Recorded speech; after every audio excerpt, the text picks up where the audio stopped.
Hello, this is the Akai APC Mini Compact Ableton Live Controller, part of Akai's updated APC range.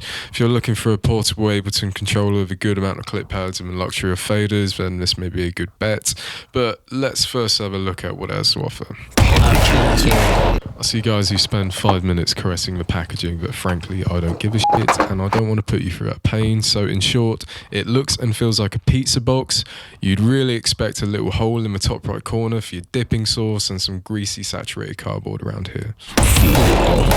It's definitely portable, fits in the gig bag no problem, it's light and it's sturdy. And here's my hand for comparison.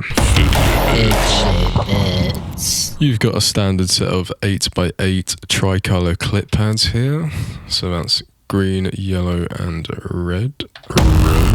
You've also got scene launch buttons on the right here for when you hold down shift, select clip stop, solo, recorder, mute or track select functions for this bottom row of soft keys down here. Down here you've also got low profile faders, and above them you have soft keys that obviously control clip stop, solo, recorder, mute or track select from whatever you chose on the right here. As well as that, also if you hold down shift you can navigate your session view, and you can change the fader functions from volume, pan, send or device. The only really useful thing is volume and pan. I mean, device is alright, but obviously you can't see what parameters you're controlling, so it's a bit shot in the dark. And send is just fucking useless because you have to scroll through. If you want to go to like send 6, you got to tap it 6 times, and that's just bullshit. So it's just there for the sake of it.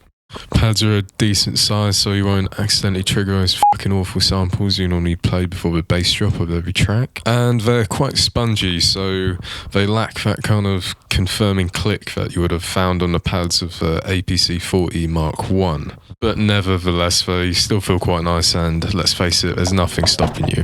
I don't know what to think about the faders.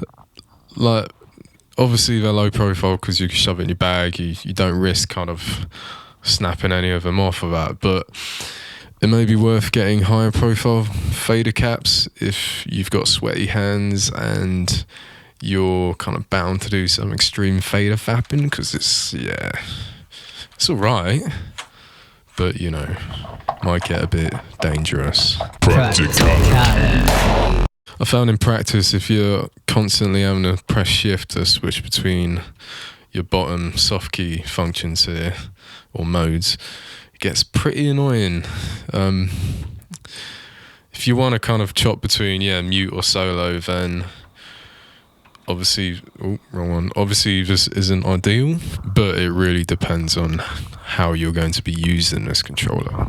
If you want these buttons to kind of select clip stop, solo, recorder, mute and track select by default without having to press shift, then I'd recommend using something like Bones MIDI Translator Pro or making a max patch to deal with that. If you are going to do that, it's worth pointing out that rather annoyingly, when you change the kind of mode of these buttons down here, the lights only update when you release the shift button. So keep that in mind if you are making patches or templates that you're going to have to incorporate some kind of exit command that presses that bloody shift button. For those of you with a push looking for an alternative to something like a launchpad, the APC Mini is actually quite handy, mainly because of the addition of the faders.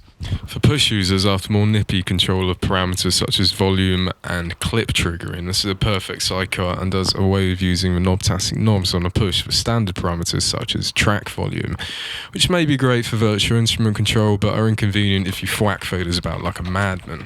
Unlike the APC 40 Mark II, the grid available is 8x8, which corresponds with the push's grid, so not only do you have dedicated volume control without having to switch encoder modes, but you also have instant access to the clip grid. Some of you power users will be interested to know that you are able to select multiple record arms on tracks, kind of like the APC 40. A lot of controllers don't have that function, so if you've selected record arm exclusive in Ableton, it still won't allow you to select multiple tracks, but thankfully this does, so yeah, you can help yourself. My only major annoyance with the APC Mini and its kind of scripts functionality is if you wanted to select a track and then record enable it, you'd have to hit shift, hit select your track, then hit shift again, go to record arm, and then record arm that track. What would have been useful is if you went to select mode and selected a track, double tapping it again would record arm the track. But hey, you can't have everything. This highlights again the usefulness of making a Bones MIDI translator template in order to achieve these things, or if you're Python literate, altering the APC Mini's Ableton Live Python script.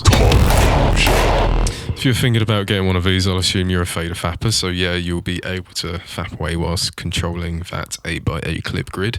If you're after a pad and a very portable form factor, this is a good buy, but there are a few things that people who will be using it for fast-paced live action may find annoying with the primal functionality between changing soft key modes.